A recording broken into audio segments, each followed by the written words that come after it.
週六週日節目最啱睇，有揀有線財經資訊台。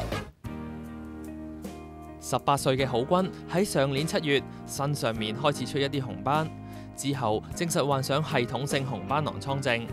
關節開始好痛啊！心口同埋呢啲手啊、腳嗰啲關節好揦住。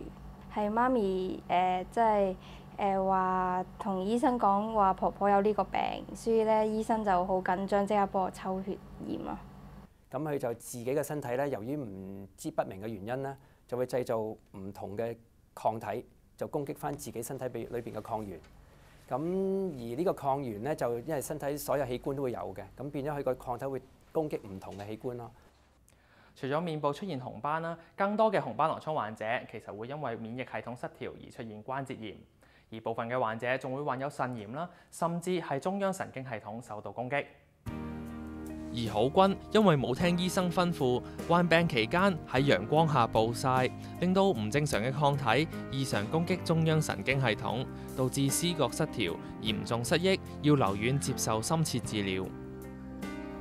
好似即係我醫院啲嬸嬸成日都話我話自己殺咗人啊，話自己喺太空啊，話自己地球毀滅啊，我都有講過。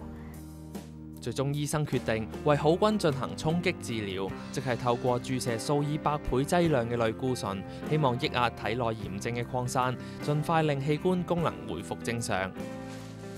結果喺70日之後，郝君突然恢復記憶。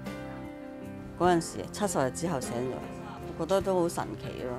因為琴日見佢都仲未喎，點解瞓醒覺之後會變咗樣？